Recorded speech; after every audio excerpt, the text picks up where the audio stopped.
Ahamuktada, Mayambu Taram Luxury, Loina Channel Sina, Nasi Semzari video say, I subscriber at Habitare, I beer singna, Hyperic Padugumba, I Lokotsabani, Haribase, Mama Mang the Gedum, Hangaragala, Mayam, Mayamba Matamda, Madu de Quigi, Angang Chak-Umba. Hybrid Angang Sinama Kumlang, Tambadigi, Akogi, Kahani, Malim Imagi, Canose, Saba Hor, Habitare, Akogi, Chak-Inba, Harris Kaniko, Masi Chak-Umba, Haripsini, Masi Karamba Matamdigi, Karamba Tadigi, Karamba Mitigi, Hogodabuno Hydra Hunger Piam Yawa.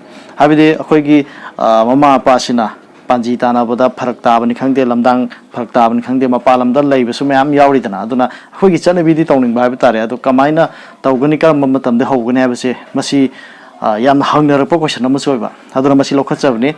Masia Hana, like Amagi Matings from Loge, Madu de Quigi Panji Bidiagis, and a farm Hydra like Amalay, Madu like to the Lokasaraga, I mean, the Kutul with Ozab and Habit. I see Mataniam Kanghabu, Maxunata, Maramna, like Mating Logzergam, Kutul Tamzabani. Adona, highly Basimatanga, I saw Posum Yansum, some Hijack Matudi, Karigumba, Agash, and Nupa, Regadi, Maxi, Tataru, Nipan, Tara, Amadi Taragani, Toida, Chak-Umba Yava. Angang Chak-Umba, Chak-Inba. Aduga Karigumba Taragani Toy Karigumba Hindokraba, Ilodra Habitare. Adu Targadi.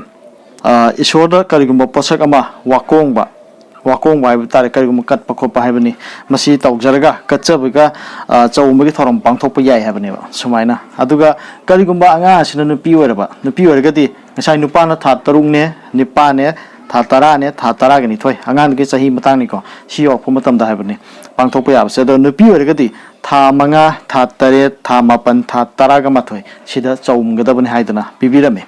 Adugamaksu Karigumba, Tataragamato, Lantokraba, Habitare, Magi, Chak-Umba Yabimatam, Matang Pibusilla, Hendo Kibitaragadi, Maksu, Akogi, Ishoda, Karigumba Kara, Katsava, Adugumba, Matokjaraga, Wakong Jaraga and High, Sumainto Jaraga, Apamanumi, Mother Chak-Umba Toram Pantopia and Pirami.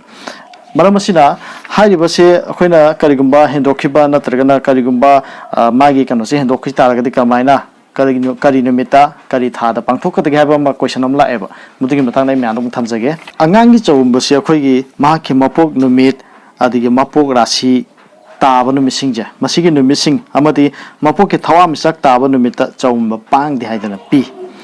Aduxumatakta, Leva Pupa, Amadi Tanga. High Numit Anija, Masisu Chak-Umba Patti Hydran Pyramid. Maramasina Kogi, Karigumba Panji Tana Pandragati, Panji Tana Bida, Aquina Angang Kuthi Yeng the Biditare, Sumaina, Kuthi Yeng the Panji Tana Draba, Aduga, Mazis the Yadra Habitare, Adu Bitadi, Karamatam da Karamata, the song, the Karamanumita song, the Habituni. Karigumba Angang Chak-Umba the Yadre, Adubu, Mahasi Karigumba, Panji Tana was Pangre, Hitare, Mama Passion Tanabum Latre, Aduga Kuthi Yeng to Latre Kalase, Aduna, Kuthi Yeng the Bida, Aduga Panji Tana the Bida, Angang Chak-Umba the Yadra Maramda. Karam kan song gadi have a mala eva. Adu betaragadi, Karimani Yengan have a matamda. Angangi Mapono Mismayaro, Mapoki Rasita Abunu Misuyaro, Aduga Mapoki Homs like Tabasuyaro Hare, Aduga Tanabunu Mitching, Nataba Habitare, Tama Tanabunu Mitchum Pico, I Mamangi Bidu Sudum Yokivani, Tanabunu Mitching Jakam Karamuno have the Tata, Kodingishum Pivani, Adugi Tamada. I had the Tasita, Sajibutaja, Angang Chak-Umba, Hiragati, Sajibutaja, Tanabun Misica, you have the Kangopom Sang, Mamapana, Madumadum, Kambira, Aduga, Adugin Misma Nataba, Aduga Loina, Levapu Pramus and Tanga, Anishimaka Natraba, High Riversing Natraba, Aduga, Miyam Natavan, Pay Hiden, Hinari Batavan, Madudi, Nini Pamba, Humni Pamba, Mangani Pamba, Tarini Pamba, Taragani Toy, Tarahum Doi. Hariba Taban Singja, Sida Panba, Numit Amada, Chak-Umba Yai Hydana Sumana Pibirame.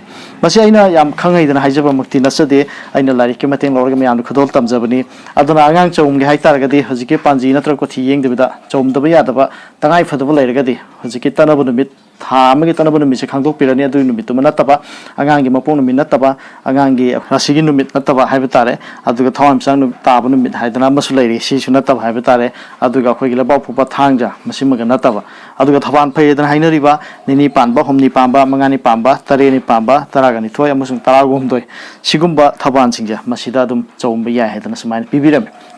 Nasi in the same video say, Masi Akogi, Yumbalaba, Mama Pa, Kayama Yauri, Nahawi Basinda, Aduga Makoina, Angang, says Chak-Umba Matang, Habitat Angama, Miuba says, minus some rating or Katuna Kogi Pansi Kongchasi, Polk the Horga Shibu, Boxida, Todoki, Torom Kiam Lady Habitare, Torom Singado, Aquina, Karigumba.